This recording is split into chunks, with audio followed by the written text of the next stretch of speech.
Hello guys, this is News Listener by Angelo. Napag-usapan naman natin tong dating ombudsman na si Martires kung saan mukhang mas madami pa nga sigurong napigilan niyang mga kaso laban sa mga politiko kaysa sa meron siyang isang pang kaso laban sa mga korap. O, di ba? Pag-usapan naman natin yan and then let's go here for some information galing sa Impact Leadership. Okay? At ito ay binalita, okay? Ang sabi dito, ombudsman. Imbes na ombudsman, parang naging non-ombudsman tong si Martires. So imagine niyo na naging ano pa siya, ah, na proud pa siya sa mga ginawa niya. Okay? At iilan lang to sa nakikita niyo sa picture, iilan lang tong mga kaso na walang nangyari, okay? Mula nung naging ombudsman nitong si Martires, okay? So, zoom natin para ito. Umpisa tayo dito sa Ombudsman Martires wealth growth by 15 million in 2018. So, naging ombudsman si Martires. Okay, check natin sa sandali lang ha. Ombudsman. Okay, so online, Martires. Okay, naging ombudsman siya from 2018. Okay, anong month to? Wait lang, pakita ko sa inyo yung, share ko na yung tab. Ito. Yan, si Martires. Okay, so si Martires, Samuel Martires, before siya naging ombudsman, bali naging ano siya, associate justice siya. Okay? From 2017 to 2018. Okay? At pagkatapos niya naging ano siya, tawag dito, ombudsman. Okay? From 2018 until 2025. Okay? At nag-start siya noong August, sabi dito sa Wikipedia, August 6, 2018. Okay? At imagine going back to the same tab, lumago yung kanyang pera, okay, by 15 million. So ano ba yung sweldo ng isang associate judge? Okay? Hindi naman siguro kalaking sweldo di ba? So, kung iisipin natin, yung mga congressman at mga senador, usually ang sweldo nila, okay, sweldo nila every month is about 300 plus. 300 plus thousand pesos. Okay? And dapat hindi nga yan napakalaki, di ba? So bakit, kung isipin mo, bakit nga ba napakalaki ng pera or pera na na iniyaman nitong Martires na to, di ba? Ay, nung panahon na yon, si Duterte yon, di ba guys?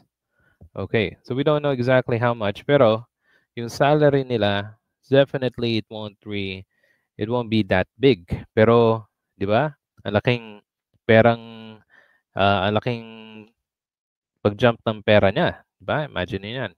Next, Ombudsman limits people who can request for government officials SALN. Yan ang pinakasikat na nangyari nung panahon niya kasi ayaw niya daw, kumbaga pinoprotektahan niya daw yung mga politiko laban sa tao. Imagine niyo, di ba? SALN, yung Statement of Assets Liability Network, ay kailangan natin makita yan. Dito natin may determine kung meron bang nangyaring paglaki ng pera nila, di ba, sa kanilang net worth. At dito man natin malalaman kung meron silang ginagawang katarantaduhan, 'di ba? Sa gobyerno. Oh. Oh, sabi niya, next, Martires stops lifestyle checks on public officials. Bakit kaya? Ano bang ano bang gustong itago ni ano, ni Martires para sa mga politiko? Imagine niyo panahon ni Duterte, 6 na taon. Noong pinalitan siya ni ano, ni Remulla, ibinalik yung ano, salin, 'di ba? Pero yung lifestyle checks hindi pa natin wala pa tayong balita diyan. Oh, 'di ba? Parang tinatago ni ano, Martires yung mga kayamanan ng mga politiko nung panahon na yun, eh. Oh, sabi dito, salin lifestyle checks used by politician, media practitioners for extortion. Yan pinagsasabi natin. Oh, GMA News. Ombudsman wants COA to keep audit findings private. Oh, 'di ba? Public funds is public knowledge. Bakit niya ayaw niya ng COA na ipakita sa publiko, 'di ba? Itong ombudsman na 'to, parang hindi ano, hindi niya ginagawa yung kanyang trabaho bilang, tanod bayan. Oh, punta tayo sa kabila. Martires wants restrict public access to complaints filed at ombudsman. Aba, pati naman 'pag, check natin ng complaints, hindi natin makita do'n sa opisina niya, 'di ba? Nagtatrabaho ba talaga siya? O lang ya in new official rules, Ombudsman restricts public access to salin. Ito na 'yon, noong 2020. So, ano kaya yung nasa isip niya, bakit niya ginawa ito? O meron ba nagsabi sa kanya, "Wag mong, 'wag mong hayaan yung mga taong maka-access sa salin namin. Baka may makita dito yung yaman namin, eh," 'di ba? Ngayon nagsisilabasan na yung mga salin ng mga pulitiko, 'di ba? Which maganda, dito ma-determine mo talaga na sino yung nagloloko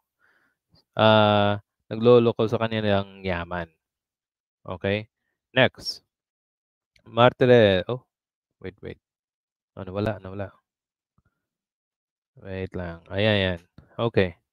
So, Martires stops lifestyle checks on public officials, says wealth does not translate. Imagine yun.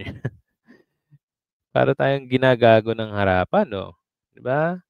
Hindi daw 'pag 'pag, yung kanilang kayamanan ay hindi naman sa korapsyon nanggaling, aba. Paano kung yung yaman ng isang pulitiko, let's just say, meron siyang 20 million prior, pagkatapos ng isang taon, naging 50 million. 'Di ba, questionable 'yun, eh. At puwede mo 'yan ipa-lifestyle check, 'di ba? Again, ang pulitiko hindi po malaki yung kanilang sweldo, okey? At lastly dito sa baba, Ombudsman pushes own bill to penalize silent comments. Yan, ito yung ano, isa sa mga kumbaga, ano, pinakagago, 'di ba? Imagine ninyo dapat i-penalize yung kukutya ng dapat na may ano daw sa salin. Walang iya 'no. Okay, and sabi dito isa sa mga pinakagrabeng, iskandalo ng panahon ni Duterte yung family. Imagine ninyo, no evidence of plunder in family scandal, and, napakalaking imbestigasyon ang nangyari nung panahon ni, former Senator Dick Gordon dito sa family. Yung family, imagine guys, yung isang company, nakakuha siya, I forgot the name of the company. Napakaliit ng kanilang, ah, pera, okay? Kumbaga sa sa let's just say as an ordinary person, isipin niyo, yung company, wala silang, napakaliit ng kanilang kumbaga yung kanilang net worth, pero nakakuha sila ng bilyon na kontrata sa gobyerno. Tapos yung mga executives nila, yung mga boss nung company na yun, natatandaan ko yun, meron silang ang mamamahaling mga sasakyan. Imagine niyo, obvious na yun na na corruption pero walang nangyari. Anong ginawa ni Martirez? O yan, kitang-kita, wala siyang ginawa. O mas mabuti na ngayon, bago na yung ating ombudsman, dapat kumbaga mahalukay ulit, okay, sa ilalim ng lupa itong issue na 'to para yung perang nasayang, makuha, 'di ba? At kung sino man yung mga taong dapat parusahan, ay dapat parusahan, okay? So 'yan ang ating ombudsman na si Martirez. Ano ba talaga yung kanyang trabaho bilang ombudsman? Sana ginampanan niya.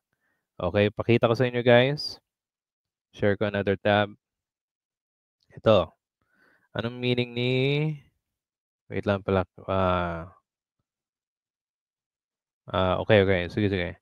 Ito, sabi dito, in Tagalog, ombudsman can be translated as tanod bayan or tagapamagitan. Okay, that refers to an independent official who investigates complaint against government or other an organization with goal ensuring the fair treatment and resolving disputes. Kung sa ating mga barangay, meron tayong tanod, ito, tanod ng bayan. Diba? Okay. So, sabi dito, pwede siyang maging mediator or agent. At anyway, kita nyo ito, tanggapan ng taong bayan. Functions ng isang ombudsman is to investigate, ensure fairness, correct injustice, prevent abuse of power. The Office of Ombudsman in the Philippines, for example, investigate and prosecutes government official accused of crimes like graft and corruption. Ito na sana yung isa sa mga pinaka-importanteng trabaho sa ating gobyerno. Kasi kung may mga taong, yung may mga ordinaryong tao katulad natin, may makitang talagang corruption sa iba't ibang lugar. Lalo na nangyari ng flood control scandal, merong mga ghosts, di ba? Ghosts, tapos merong substandard na mga projects. O, di ba? Dapat meron nag-handle niyan. Kung merong mga politiko na napatunayan na meron silang koneksyon sa mga korupsyon, dapat ma-actionan ng isang ombudsman, di ba? So, kung natatandaan ko, ang hindi lang nila kayang, kumbaga, ikasuhan, recommendation na kasuhan yung mga government officials na impeachable, kagaya ng president, vice president, tsaka yung mga justices. So, sa Congress, anyway, recommendation daw, ayon sa mga ilang eksperto, at bahala na yung mga head or ang Senado, for example, at ang House, para i-penalize yung nirecommend ng isang ombudsman. Diba? So, yan ang trabaho ng isang ombudsman at napaka-importante, isipin natin na noong panahon ni Duterte, wala talagang ni isa mga malalaking politiko na nakulong sa kaso ng corruption, 'di ba? O dapat magbago na 'yan. Well, nagbago na, meron tayong bagong ombudsman at we'll see kung si Ombudsman Boying Rimulya ay matutupad yung kanyang promisa na may makulong sa mga skandalo na nangyari sa ating bansa. Okay? So ano sa tingin niyo guys?